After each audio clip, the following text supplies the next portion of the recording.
चलिए स्टार्ट करते हैं voucher numbering and voucher class. ठीक है, तो एक काम करते हैं, सबसे पहले इस कंपनी में जो वाउचर नंबरिंग सेट है उसको पहले बंद कर देते हैं। ठीक है, वाउचर टाइप में सेल्स, यहां से हम लेंगे ऑटोमेटिक एंड सेव। ठीक है, तो अगर बाय डिफॉल्ट टैली में हम लोग जाते हैं वाउचर पे, तो यहाँ पर आप देखोगे ऑलरेडी पहले से ही क्या है, एक सिलेक्टेड है वाउचर नंबर। ठीक है, तो इस कंपनी को बंद करके कोई दूसरी कंपनी ओपन करते हैं, क्योंकि इसमें सेट है ऑलरेडी, तो इसमें से बताने से फायदा नहीं है। एक नई कंपनी ले लेते हैं, अमन सुपर मार्केट। ठीक है, वाउचर, हाँ ये देखिए। ठीक है, तो आप जब भी देखते हैं कि बाय डिफॉल्ट वाउचर नंबर यहाँ पर 1 2 3, जैसे जैसे आप बिल काटते जाएंगे, अभी वाउचर नंबर क्या है 3 है। अगर आपने यहाँ पर एक कैश का कोई बिल काट दिया, एक आइटम ले लेते हैं और एक बिल कट गया, तो आप क्या हो जाएगा, अब इनवॉइस नंबर 4 आ जाएगा। तो यहाँ पर अगर आप अपना खुद का एक यूनिक वाउचर नंबर रखना चाहते हैं तो उसे आप सेट कर सकते हैं वाउचर नंबरिंग के जरिए। तो कैसे करेंगे, तो सिंपल सा आपको जाना है अल्टर वाउचर टाइप।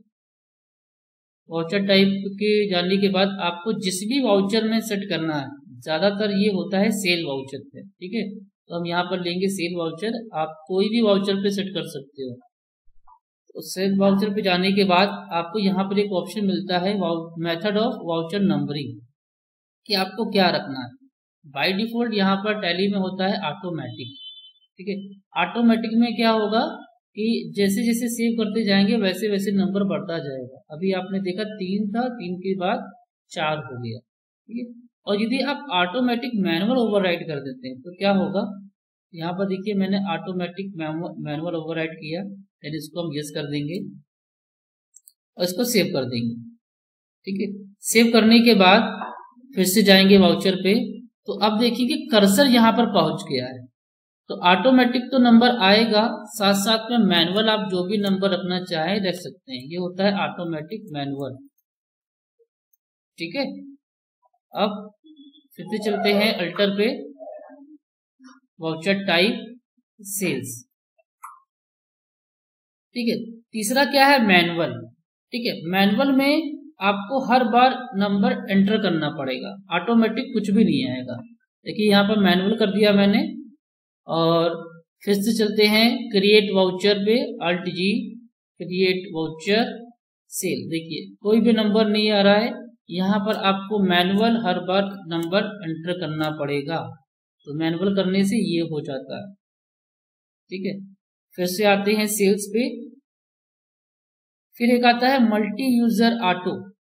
ये वहां पर यूज किया जाता है जहां पर टेलीप्राइम गोल्ड लाइसेंस लगा होता है। जैसे कि आप देख सकते हो टेलीप्राइम गोल्ड मेरे पास लाइसेंस है। ठीक है, गोल्ड में क्या होता है कि अनलिमिटेड यूजर कनेक्ट होके एक साथ एक डाटा पे या फिर मल्टीपल डाटा पे काम कर सकते हैं।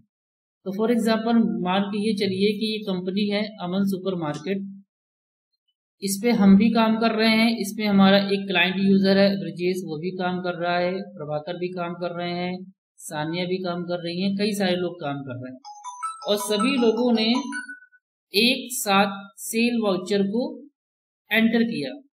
तो ऐसे में टैली कौन सा वाउचर नंबर लेगा। ठीक है, तो ऐसे में यहाँ पर हम लोग मल्टी यूजर ऑटो लगाते हैं, और मल्टी यूजर ऑटो लगाने के बाद जैसे जैसे वो वाउचर सेव होगा उसका ऑटोमेटिक एक नंबर एलोकेट होता जाएगा। ये वहां पर यूज होता है। ठीक है, अगर आप नन कर दोगे, ठीक जैसे कि मैंने नन कर दिया, तो देखेंगे क्या होगा। आप कंट्रोल से save and alt G, create voucher. तो यहाँ पर देखिए कोई भी नंबर नहीं आ रहा वाउचर का, कर्सर भी नहीं जा रहा है वहां पर, मतलब आपने वाउचर नंबरिंग को ऑफ कर दिया। तो नन करने से ये हो जाएगा आपके साथ। तो फिर से आते हैं सेल्स पे, और यहां से हम लेंगे ऑटोमेटिक।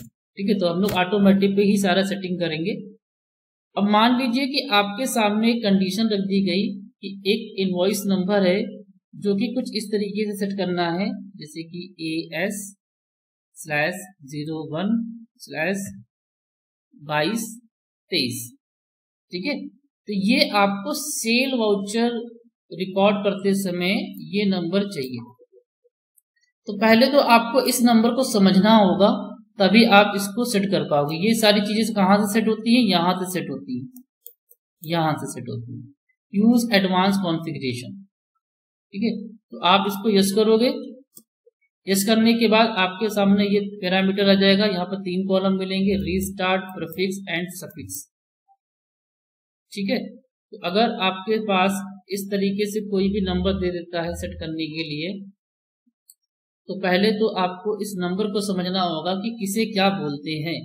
ठीक है, तो सफिक्स का मतलब क्या होता है? लास्ट, है ना। तो यहाँ पर जो लास्ट में नंबर है ब्रैकेट के साथ, ब्रैकेट 2223, इसे आप सफिक्स में डालोगे। ठीक है, और जो स्टार्टिंग में है AS ब्रैकेट के साथ, उसे आप प्रीफिक्स में डालोगे। और जो बीच में है नंबर, वो यहां पर पड़ेगा और यहां पर पड़ेगा। ठीक है, नंबर से पता चल जाएगा ये नंबर है। किसी किसी में नंबर आपको अलग तरीके से मिलेगा, किसी किसी में हो सकता है कि स्टार्टिंग का ये ना हो, AS ना हो, सिर्फ 001, सिर्फ क्या हो, 01 हो, 2223 हो। तो यहाँ पर क्या हो गया कि यहाँ पर सिर्फ सफिक्स है, प्रीफिक्स नहीं है, तो प्रीफिक्स में कुछ भी नहीं डालेंगे। ठीक है, तो चलिए इस नंबर को सेट करते हैं हम लोग। यहाँ पर क्या रहेगा? हमेशा 1 ही रहेगा आपका, स्टार्टिंग 1।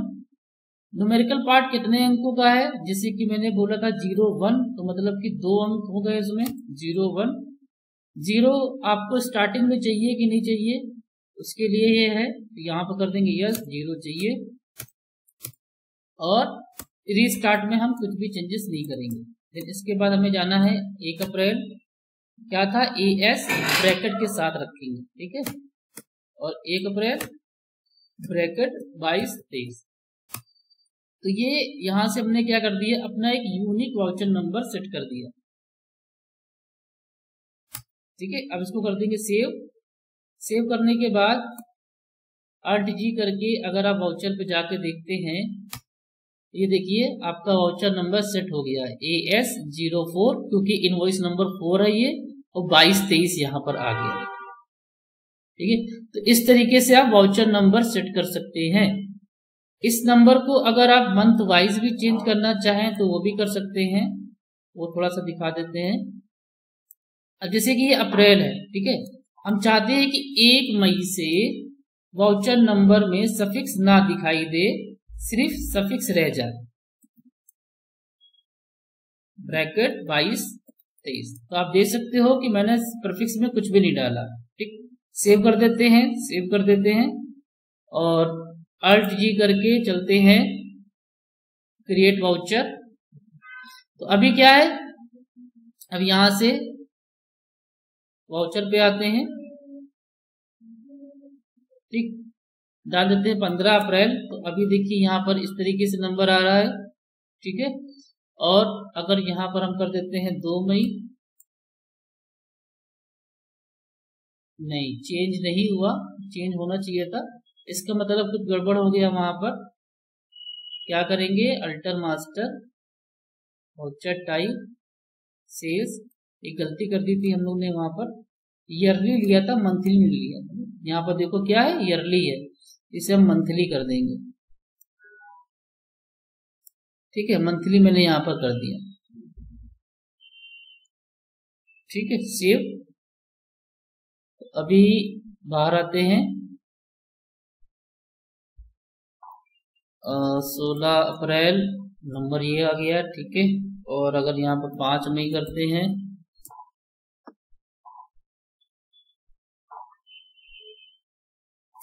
ओके, ये क्या हो रहा, 2 मई, नहीं, नंबर चेंज नहीं हो रहा है। वाउचर टाइप सेल्स एडवांस,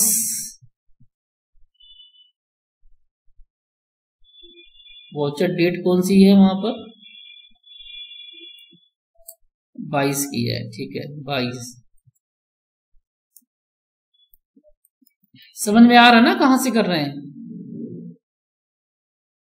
22 यहाँ पर आना चाहिए था, नहीं आया। 1 मई 22, ठीक है। 1 हो गया, मंथली हो गया, ठीक है। 1 मई से सफिक्स में बदलाव हो जाएगा 22-23, ठीक है। चलो इसको देखेंगे फिलहाल कैसे होगा। तो आपको जो एग्जाम में करना है वो यहाँ पर आपको इस तरीके से सेट करना होगा। यहाँ पर आप चेंज नहीं करिएगा, ईयरली ही रखिएगा, ये नंबर सेट हो जाएगा। क्लियर है यहाँ तक?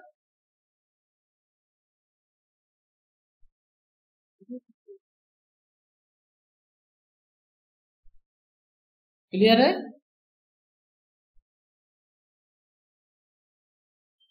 जी सर। ठीक है। अब देखो ये तो था वाउचर नंबरिंग, सारे मैंने ऑप्शन आपको बता दिया। अब वाउचर क्लास क्या होता है? वाउचर क्लास क्या है कि जैसे कि यहाँ पर देखो, अभी ये 2 लेजर बनाते हैं हम यहाँ पर, सन्ड्री क्रेडिटर्स, ताकि नाम याद आ जाए। यहाँ पर मैंने सन्ड्री क्रेडिटर्स रख दिया फॉर एग्जाम्पल, ठीक है। और एक और बनाते हैं सन्ड्री डेब्टर्स, और अभी कंडीशन बताते हैं कि हम क्यों बना रहे हैं, ठीक है। तो अब यहाँ पर देखिए कि बिल करते समय, अब हमें यहाँ पर बिल करते समय कई बार क्या होता है कि गलती से सन्ड्री क्रेडिटर्स के लेजर सेलेक्ट हो जाता है, क्योंकि यहाँ पर दिख रहा है। तो वाउचर क्लास की मदद से आप इसको फिल्टर कर सकते हो कि सेल वाउचर में सिर्फ कस्टमर के ही लेजर दिखे, सप्लायर के लेजर ना दिखाई दे। जैसे कि यहाँ पर देखो सप्लायर का लेजर भी दिख रहा है। तो ऐसे में अगर किसी कस्टमर का डाटा है तो वहां पर तो बहुत सारे कस्टमर एंड सप्लायर का लेजर दिखेगा। तो वाउचर क्लास की मदद से आप इसे फिल्टर कर सकते हो कि सेल में कस्टमर दिखे, परचेज में सप्लायर दिखे, पहली चीज। दूसरी चीज कि बिलिंग करते समय जो आपको सारा मैनुअल लगाना पड़ रहा है, जैसे कि ऑटोमेटिक यहाँ पर आप चाहते हैं कि जीएसटी आ जाए, ठीक है। अभी क्या कर रहे हैं, मैनुअल सेलेक्ट करना है। तो ऐसे में आप जीएसटी लेजर को सेट कर देंगे तो ऑटोमेटिक वो सारा कैलकुलेशन कर लेगा। इसे बोलते हैं क्लास सेट करना, क्रिएट करना। तो उसके लिए सिंपल सा उसी स्क्रीन पे जाते हैं जहां पर हम लोग थे, अल्टर वाउचर टाइप। जिस भी वाउचर में करना है उस वाउचर को ले लेंगे और यहाँ पर सबसे आखिरी में जाना है क्लास पे, ठीक। यहाँ पर आप क्लास का नाम लिख देंगे, जो भी आप नाम देना चाहते हैं, ठीक है, और एंटर करेंगे। उसके बाद आता है एक्सक्लूड, मतलब कि सेल के वाउचर में आपको क्या क्या नहीं चाहिए। तो हम चाहते हैं कि सेल के वाउचर में सन्ड्री क्रेडिटर्स ना दिखाई दे, ठीक। ब्रांच डिवीजन का लेजर ना दिखे, ठीक है। बैंक ओसीसी का ना दिखे, ठीक है, आ गया। अब एंड ऑफ लिस्ट कर देंगे। इंक्लूड मतलब क्या क्या दिखे, तो वहां पर बैंक का लेजर दिखे, कैश का दिखे, और जितने भी कस्टमर हैं सन्ड्री डेब्टर्स वो दिखाई दे। देन उसके बाद डिफॉल्ट लेजर क्या है, तो डिफॉल्ट लेजर हमारा यहाँ पर सेल आ जाएगा, आपको एक ही दिखाई देगा। और एडिशनल आप क्या क्या वहां पर चाहते हो, देखो एडिशनल अकाउंटिंग लेजर, ठीक है। तो फॉर एग्जांपल मैंने कहा कि कस्टमर कह रहा है कि मैं हर एक सेल पे 2% का डिस्काउंट देता हूं, तो आप यहां से ऑल्ट सी करके, ये कंडीशन है फिलहाल, डिस्काउंट एक्सपेंस, डिस्काउंट का जैसे भी लेजर बनता है वैसा आप लेजर बना लेंगे।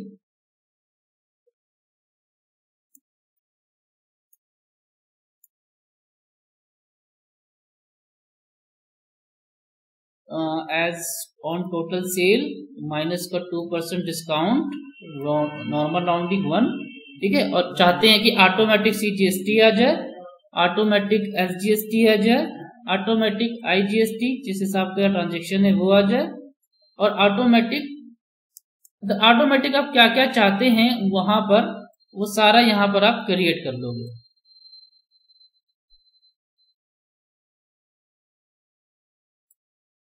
ठीक है। ये सेट मैंने कर लिया। अब इसके बाद कर देंगे सेव, और फिर से सेव। अब दोबारा से अगर आप इसमें बिल करेंगे तो आपको क्या करना है, सेल पे क्लिक करना है। तो यहाँ पर आपको आपका क्लास मिल जाएगा जो आपने क्रिएट किया था। आप करेंगे इस पे क्लिक, तो ये देखिए डिफॉल्ट में सब कुछ सेट है। आपको बस यहाँ पर देखिए सन्ड्री कैरेक्टर्स हट गया। तो जितने भी सन्ड्री कैरेक्टर्स के लेजर होंगे वो यहाँ पर दिखाई नहीं देंगे, सिर्फ कस्टमर, बैंक और कैश का ही दिखेगा। यहां से मैंने सन्ड्री कैरेक्टर्स ले लिया, ठीक, आइटम ले लेंगे और रेट डाल देंगे। तो ऑटोमेटिक देखेंगे आप सब कुछ कैलकुलेट हो गया, आपको सेलेक्ट करने की जरूरत नहीं पड़ी। Discount, GST, round of, invoice बन गई। तो ये था वाउचर क्लास।